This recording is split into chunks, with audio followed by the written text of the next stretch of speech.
Muy buenos días, bienvenidos a Agora News. Estamos en nuestro plató en ILV 400 de Altspace VR. ¿Y qué significa todo esto? Bueno, pues que estamos en el metaverso preparados para un nuevo magazine y que también puedes seguir a través de nuestro canal de YouTube en directo y en diferido. Como ya sabrás, en estos magazines te traemos unas efemérides a modo de conmemoración en el que vienen los últimos estrenos, un análisis semanal de temas muy diversos, desde música a marketing, por ejemplo, y para completar estos programas, cada semana tenemos una entrevista para dejar redondo cada magazine. Bueno, pues para hoy te acercamos lo siguiente. En nuestras efemérides sacamos los 3 dígitos que se cumplen 100 años del descubrimiento de la tumba de Tutankamón. Se cumple, como decía, un siglo desde que el inglés Howard Carter diera con la más famosa tumba del más famoso de los faraones de la historia. En nuestro que viene te traemos uno de los estrenos más esperados. La quinta temporada de The Crown estará disponible en Netflix desde el 9 de noviembre. La serie trata de cómo se desenvolvía la familia real británica en los años 90 en diferentes temas políticos, familiares y sociales, como por ejemplo incluimos la separación entre Carlos y Diana. Será imperdible. En esta misma sección también hablamos de Rigoberta Bandini, una de las artistas más populares del momento y que estará en el Festival Arena Negra antes de su retirada de los escenarios.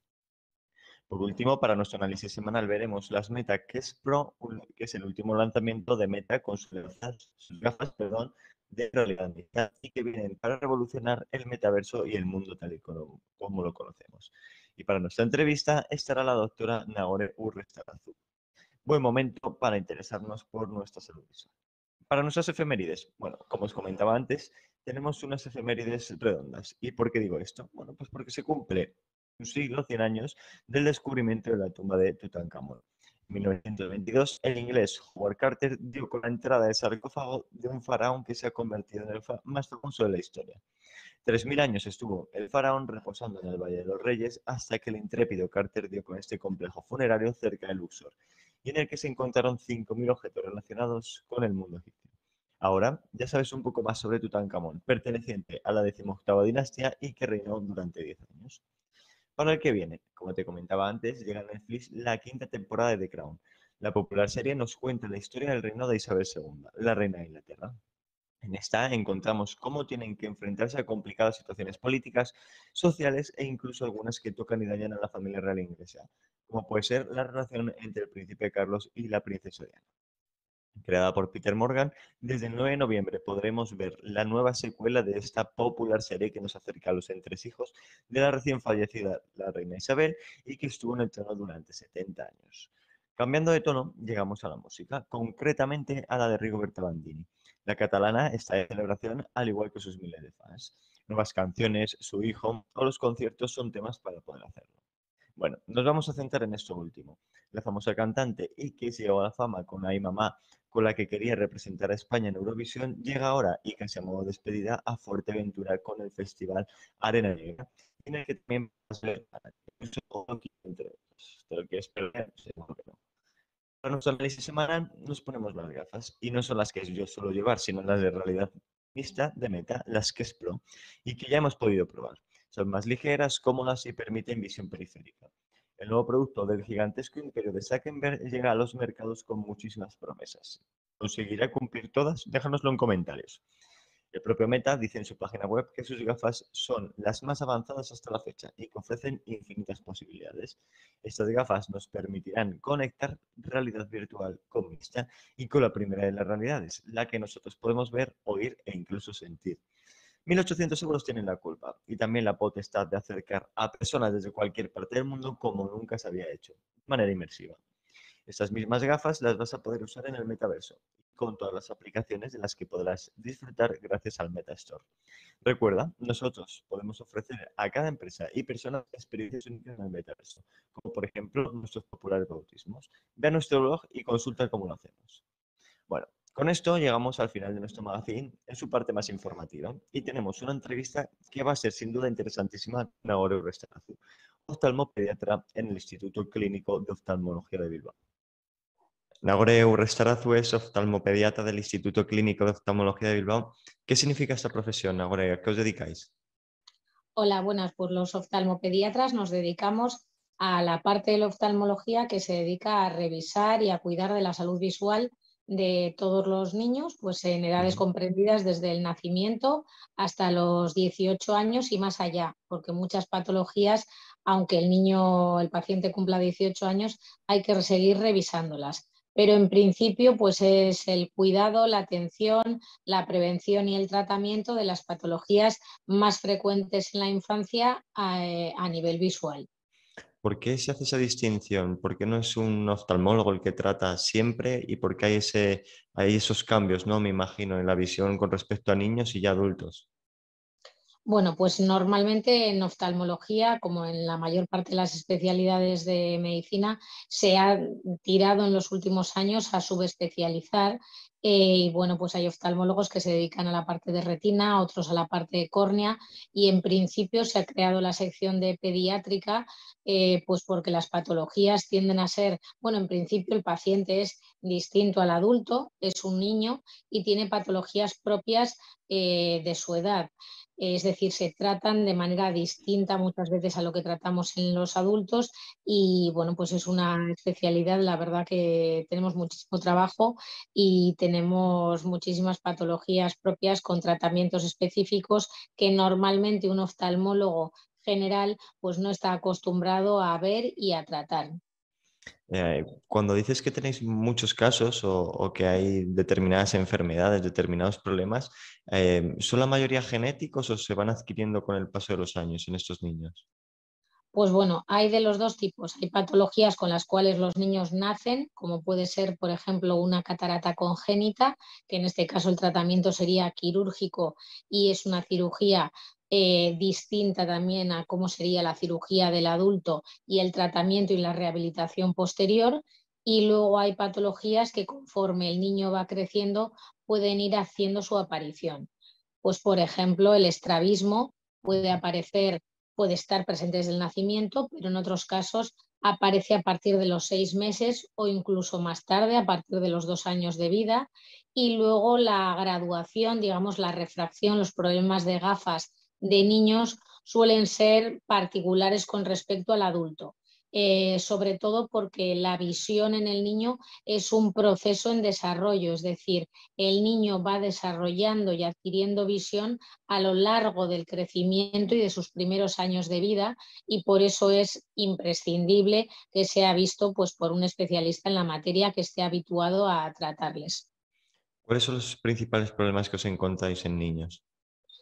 Lo más habitual en la consulta que vemos son patologías de refracción, es decir, lo más habitual, defectos de gafa, hipermetropía, miopía, astigmatismo, eso es lo más habitual que solemos tratar.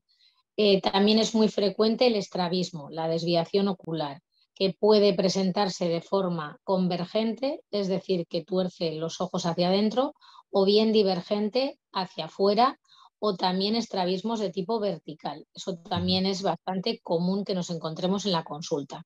Y luego puede haber otro tipo de consultas, pues digamos, menos, no voy a decir la palabra importantes, pero con menos relevancia, repercusión, como pueden ser conjuntivitis, úlceras corneales, alergias, inflamaciones de párpados, orzuelos. Eso también es habitual que nos encontremos en el día a día. También hay que entender, ¿no?, que nuestro ojo es un órgano que simplemente manda esas señales al cerebro y se encarga de, pues tenemos que enseñar a esos niños o tenéis que enseñar a esos niños a que también aprendan a ver, ¿no? Y cuando tienen un problema tiene que ser más complicado.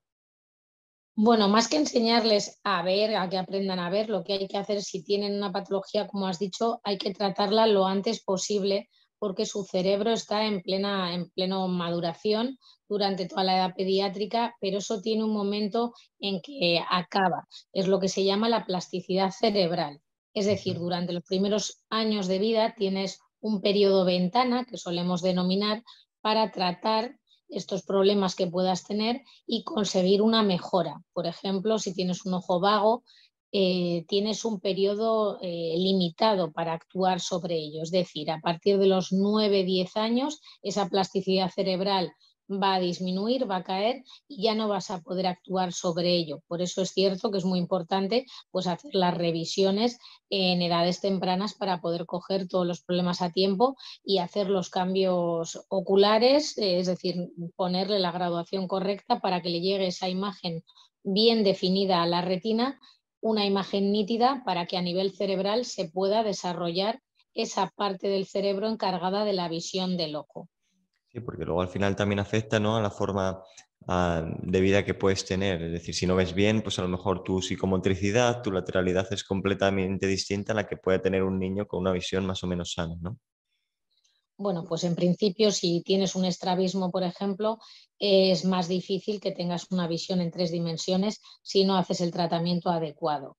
Y bueno, pues la visión en 3D, por ejemplo, influye a la hora de aparcar, por ejemplo, bueno, pues de ver en profundidad. Es algo que se suele exigir en ciertos trabajos. Es decir, bueno, es importante intentar, no todas las veces se consigue llegar a ver el 100% por los dos ojos o tener visión en 3 dimensiones, pero por lo menos hay que intentarlo. Me imagino, o la pregunta, ya te la habrán hecho algunas veces, que es si con el desarrollo, por ejemplo, de más videojuegos, que los niños pasen más tiempo delante de una televisión, ¿esto afecta sin duda a la visión o es todo lo contrario y no afecta? A ver, en principio el uso que se está haciendo excesivo en los últimos años de pantallas, sobre todo de cerca, como podrían ser tablets o pantallas de teléfono móvil, sí que se está viendo que hay una repercusión en el aumento del número de casos de miopía, por ejemplo. Eso está muy relacionado. En todo paciente que empiece con una miopía temprana, antes de los 10 años, aparte del tratamiento con gafa, con lente de contacto, el tratamiento que vayamos a hacer, siempre hay que darle unas pautas de higiene visual, es decir, intentar no abusar del uso de pantallas de cerca y limitar un poco ese uso un poco indiscriminado que hacemos todos hoy en día. En ese caso sí que está bastante relacionado. Luego también estamos viendo en la consulta, más frecuentemente que antes, bueno, pues casos de niños y adolescentes que sin tener ninguna patología realmente visual, sin tener que hacer ningún tipo de tratamiento con gafa, ni botox, ni cirugía, pero tienen síntomas de fatiga visual. Es decir, te dicen que están viendo borroso, que no ven nítidos, que no pueden enfocar bien la imagen y realmente luego en la exploración no encuentras nada que lo justifique más allá del cansancio que pueden tener por estar todo el rato pues usando pantallas. Al final se parpadea menos al estar delante de una pantalla, esto puede crear pues una sequedad ocular, molestias, frotamiento de ojos, bueno, pues una serie de problemas que hay que intentar evitar. La solución, una de las previsibles soluciones puede ser o bien utilizar lentillas, pero lo más común en niños puede ser utilizar unas gafas para corregir esos problemas, que ya quizás afecte a los niños a un nivel más psicológico por la estética y puede haber relacionados casos de bullying, por ejemplo, de acoso escolar, contra niños que lleven esas gafas, ¿no? Bueno, a ver, nosotros lo que primamos siempre, por supuesto, es la salud visual y el llegar a tener una buena visión por ambos ojos y lo que te comentaba antes, si es posible, tener una visión en 3 dimensiones. En niños pequeños, generalmente, vamos, por no decirte el 100%, el 90 y muchos por ciento de los pacientes, lo que ponemos la graduación siempre es mediante uso de gafa. En algunos casos particulares, como niños que pueden estar operados de cataratas congénitas o con graduaciones muy altas, sí se utilizan lentes de contacto, o en aquellos casos de pacientes con miopías que crecen muy rápidamente, hay unas lentillas de control miópico que se empiezan a utilizar en torno a los 9-10 años de edad. Pero el grueso de los pacientes, el tratamiento, la graduación, la llevan en gafa, como se ha llevado pues siempre. Hoy en día es verdad que hay cristales reducidos, pero seguimos utilizando la gafa, el parche para tratar el ojo vago y bueno, pues como todos sabemos en los colegios y en la infancia, me imagino que en cuanto tienes algo diferente al resto de la clase, probablemente pueda ser un motivo de burla, pero bueno, creo que lo importante es ver bien y hay que intentar normalizar que muchas personas necesitamos gafas y que lo importante no es la estética, que además con gafas se puede estar perfectamente, quiero decirte, guapísimo y, y muy bien, pero es que lo importante además es ver bien. Normalmente no suelen ser en consulta muchas veces los niños quienes protestan o se quejan porque vayamos a ponerle una gafa, en ocasiones son más los adultos los que suelen quejarse. Los niños generalmente se suelen adaptar muy bien. Al parche es más complejo porque el parche es más molesto, bueno, puede molestar en la zona donde lo pegas, al despegarlo, no deja de ser un tratamiento que no es fácil, pero cuando se trata de recuperar también una visión de un ojo que luego el resto de tu vida no vas a poder hacer nada para tratarlo si no lo haces antes de los 9-10 años, es que creo que no hay, quiero decir, hay que hacerlo y mentalizarse. ¿Habéis notado si ha aumentado el número de pacientes de niños en los últimos años o no? Bueno, es que siempre hemos tenido muchísimos pacientes. Es verdad que es una de las consultas más solicitadas porque todos, tanto varones como mujeres, como niños que tienen antecedentes familiares o quien no los tiene, todo el mundo va a pasar por la consulta de oftalmología pediátrica para hacer una revisión mínimo a los 4 años de edad, que es cuando normalmente está estipulado en el pediatra que hay que hacer la primera revisión.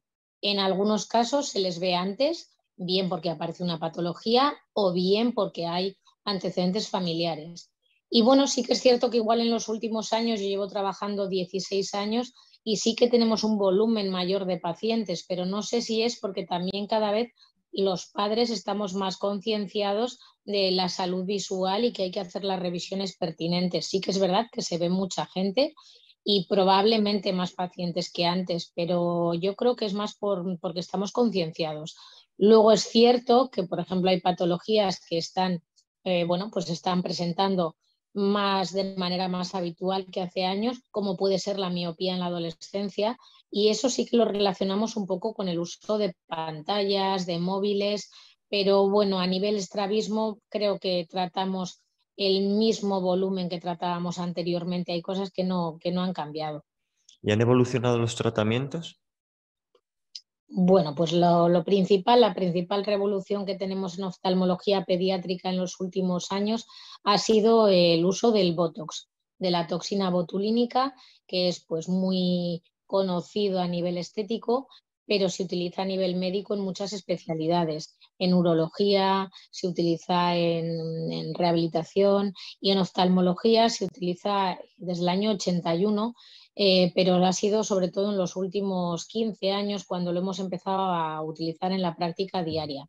La utilizamos en principio para estrabismos previo a realizar una cirugía, es decir, para disminuir el ángulo de desviación que tiene el niño y en algunos casos conseguimos incluso evitar la cirugía utilizando el Botox. También se utiliza en casos de pacientes con visión doble, pero suelen ser más, en este caso, adultos que niños. El porcentaje de niños que tenemos con visión doble es muy poquito. Sí que es cierto que parece que que en medicina y sobre todo cuando se está tratando de la vista, las nuevas tecnologías y todos los nuevos tratamientos que surgen tienen una especial importancia porque viene a mejorar y mucho la calidad de vida. ¿Vosotros lo veis así también? Sí, sí que es cierto que en oftalmología pediátrica no ha habido esa revolución como puede ser en otras partes de la oftalmología, pues con la cirugía refractiva. En oftalmología pediátrica, pues como te he dicho, la mayor novedad es el uso del Botox, y luego también en los últimos 4 o 5 años estamos utilizando unas lentes de contacto que frenan la progresión en pacientes miopes. Pero claro, por supuesto que estos tratamientos pues vienen a mejorar muchísimo pues la calidad de vida de la gente, pues porque en general son tratamientos que funcionan muy bien, y en el caso del Botox, si te ahorran entrar a quirófano, hacer una anestesia general en un niño y puedes tratarle haciéndole únicamente una sedación, pues es muchísimo más cómodo, mucho mejor para el paciente y para todos. ¿Va a haber un momento en el que lleguemos a ver 100% la población en general bien, sin uso de gafas, sin miopías, sin determinados problemas de visión?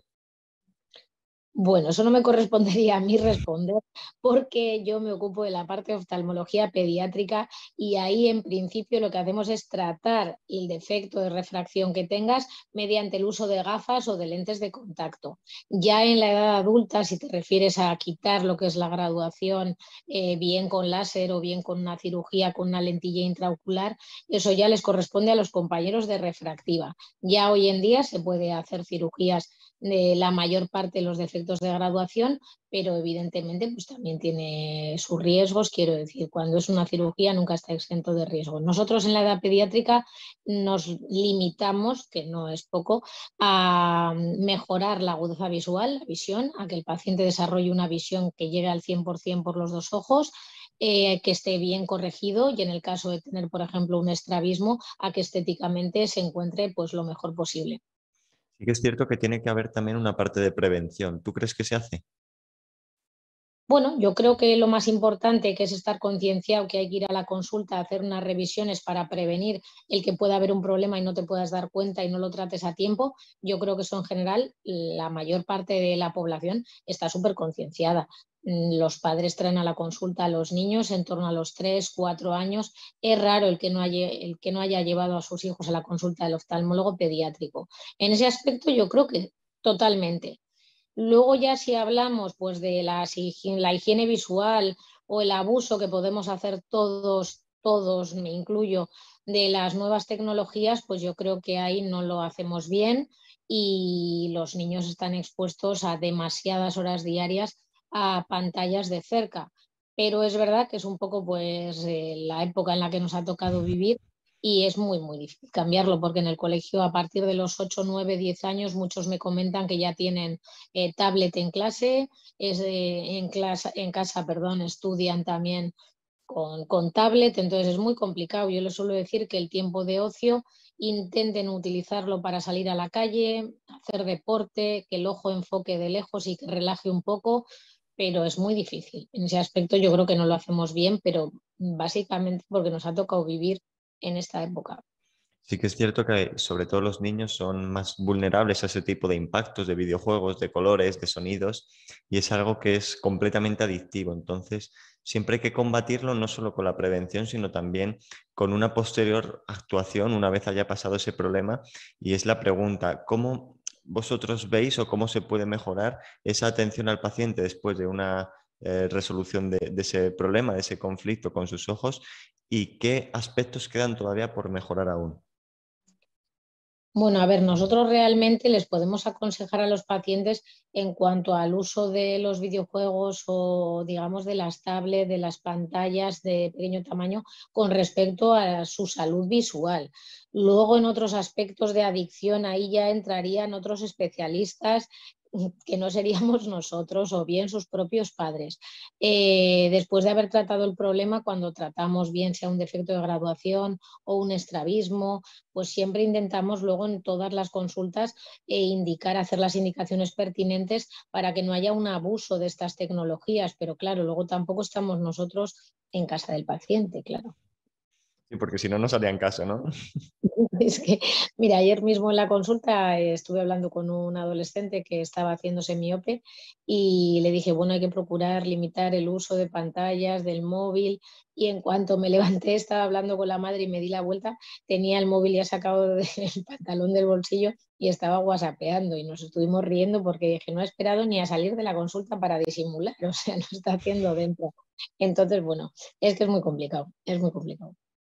Sí que es cierto que también este tipo de problemas se achaca a ese factor que puede ser un factor más cultural, que es estar con las pantallas, porque al final es la generación Z, la generación alfa, creo que se llama la nueva, ¿no? Que es lo que le toca vivir, pero también hay muchos otros factores que pueden condicionar, como pueden ser factores ambientales, factores sociales, factores psicológicos, cualquier otro tipo de factores y no solo esos, ¿no?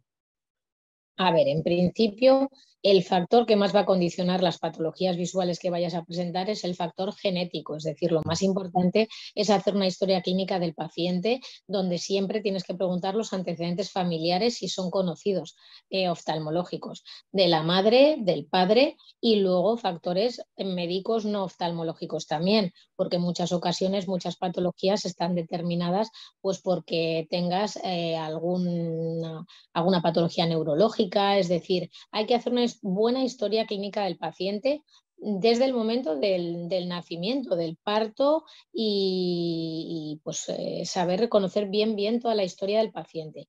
Y la mayor parte de las veces las patologías que te vas a encontrar suelen estar condicionadas a nivel genético. Sí que es verdad que luego hay factores ambientales como por ejemplo, sí que se puede decir todo el tema de las pantallas de cerca que van a condicionar muchísimo. El estrés y temas psicológicos, es cierto que en ocasiones vemos que hay niños o niñas que acuden a la consulta por teóricas pérdidas de visión que luego no están ahí, quiero decir, y pues son más llamadas de atención, pero ya estamos hablando de patología no oftalmológica. Realmente les vemos en la consulta del oftalmólogo porque refieren que no ven bien, pero no hay ningún problema visual. Es decir, que bueno, sí que se entremezclan pues siempre muchas causas, pero generalmente lo más importante, la que más va a condicionar es la herencia y la genética. Es decir, si tienes un padre y una madre que son miopes muy elevados, miopes magnos, pues tienes muchas más posibilidades de tener una miopía magna que alguien que no tenga sus padres miopes. Eso es así. De más o menos la totalidad del 100% de pacientes que tenéis niños, ¿sabrías decir más o menos un porcentaje de aquellos que necesitan algún tipo de atención, es decir, que no tienen una vista sana? Jo, pues no te sabría decir exactamente el porcentaje, porque claro, depende qué es lo que englobes. Si hablamos de defectos refractivos, es decir, miopía, hipermetropía, astigmatismo, creo que estaba en torno al 30% de los pacientes, si no más. Y luego también depende de la franja de edad, porque es cierto que en edades menores de 10 años, generalmente el porcentaje de pacientes que tiene hipermetropía es muy alto y luego cambia, torna a partir de los 10 años y nos estamos empezando a encontrar, pues eso, la miopización de los pacientes. Luego, si ya metemos los casos de estrabismo, obstrucciones del conducto lagrimal, conjuntivitis alérgica, pues bueno, no te sabría decir exactamente, pero es cierto que muchos pacientes necesitan de nuestro tratamiento y atención. Luego hay otros, por supuesto, que vienen, tienen exploraciones completamente normales, se les cita cada 2 años y ya está. Luego no, sé que al final no es justo tu especialidad, pero ¿sabéis si esos casos se van agravando con el tiempo, se mantienen, cambian, mutan? ¿Qué idea podéis tener de eso? Bueno, nosotros vemos oftalmología pediátrica y estrabismo, vemos principalmente niños, pero luego cualquier paciente que haya sido operado por nosotros en la infancia lo seguimos en la edad adulta y muchísimos pacientes lo seguimos viendo cuando son adultos, mayores, vamos, hasta el final. Generalmente los estrabismos, si están bien operados y hemos tenido un buen resultado quirúrgico, lo habitual no es tener que volver a reintervenir, pero en algunos casos pues sí que hay pacientes que en la edad adulta hay que volver a retocar o bien con un botox o bien volver a hacer intervención quirúrgica del estrabismo. Y la graduación Normalmente en la edad adulta se suele estabilizar, es decir, la miopía lo normal es que no siga creciendo, no siga avanzando, pero bueno, luego hay que realizar otros cuidados, es decir, si tienes un paciente miope, luego le vas a tener que ver siempre el fondo de ojo, le vas a tener que tomar la tensión ocular, es decir, el paciente realmente les tienes que seguir siempre. Entonces, siempre nos gusta pensar cuando vamos al oftalmólogo, porque es algo que nos puede tocar muy de cerca, que es obviamente la visión, o, o- o nos preguntamos si tenéis una visión más optimista o más pesimista en el presente y si en el futuro va a cambiar, si va a haber mejores soluciones. Hombre, yo soy optimista, sí, por supuesto, quiero decir, la mayor parte de los pacientes los tenemos súper bien controlados y conseguimos solucionar las patologías que presentan a la llegada y serían pocos los casos que no tienen tratamiento. Bueno, hay ciertas patologías de retina en edad infantil que, bueno, pues por desgracia hay enfermedades raras que a día de hoy no cuentan con ningún tratamiento por el momento, pero a nivel global, general, la mayor parte de los pacientes que tienen un problema conseguimos muy buenos resultados y unos tratamientos, vamos, yo creo que generalmente fáciles de llevar a cabo y con resultados muy buenos, sí, o sea, yo soy muy optimista. ¿En qué punto sería igual algo negativa? Pues en lo que comentábamos anteriormente, que hoy en día creo que se está haciendo muchísimo abuso de las pantallas y hay una franja de la población que tiene mucho riesgo de miopización en esas edades. Pero bueno, pues hay que intentar educar lo que se pueda en salud visual en casa, intentar dar ejemplo también, porque muchas veces decimos y luego somos los primeros que estamos con el móvil en la mano. Y bueno, no ahí estamos nosotros para, pues para tratar lo que haya que tratar. Yo creo que nos queda perfecto, ¿no? Cerrar la entrevista en forma circular, ¿no? Con esa positividad, que al final, obviamente, lo primero es agradeceros el trabajo que hacéis y lo segundo, que mucho depende de nosotros, que cuanto más nos cuidemos, mejor será nuestra calidad de vida.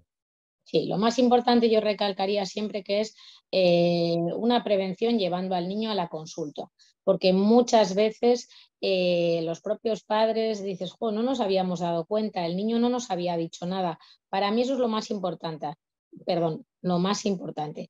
Hay muchas veces que el niño no se queja y los problemas se descubren en la consulta al hacer una revisión rutinaria. Pues para mí lo que habría que destacar es siempre hacer una primera consulta, aunque al niño no le veas nada, aunque tú creas que está viendo muy bien, en torno a los 4 años, cuando ya puede hacer una colaboración, cuando es verbal, va a colaborar un poco en la consulta. Una primera consulta para ver que vea bien por cada ojo, una graduación, eso para mí es lo fundamental. Luego, si hay un problema, pues ya se tratará, pero para mí eso es lo más importante de todo. Bueno, pues Nagore, muchísimas gracias por estar con nosotros, gracias por todo el trabajo que hacéis y de verdad que creo que pocas veces lo reconocemos y en este caso pues tenemos la oportunidad de tenerte, tenemos la oportunidad de charlar un rato contigo y sobre todo pues transmitirte que la gente pues al final aunque no lo diga necesita de esta labor, necesita de estas confianzas y en este caso pues tú lo has demostrado. Así que cualquier cosa estamos disponibles. Bueno, ahí estamos para atenderos cuando queráis. Pues ya sabemos cómo se han incorporado y lo seguirán haciendo las nuevas tecnologías en salud visual, cómo cuidar la visión en los niños o algunos consejos para hacerlo. Gracias, Nagore, por haber estado un ratito con nosotros. Y hasta aquí llega Automagazine de Ahora News en el metaverso, deseando que llegue el próximo viernes para acercaros todo lo nuevo y poder vernos las caras. Y digo vernos las caras porque lo podemos hacer, simplemente tienes que tener descargado Altspace en tu ordenador o en las gafas e introducir el código ILV400 para vernos en directo. Y si no, pues a través de nuestro canal de YouTube. Bueno, y te dejo otra forma incluso, síguenos en redes sociales, que ahí publicamos muchas cosas guays, entre ellas estos magazines, para que los puedas ver. Ya sabes, el próximo viernes a las 12 tenemos una cita.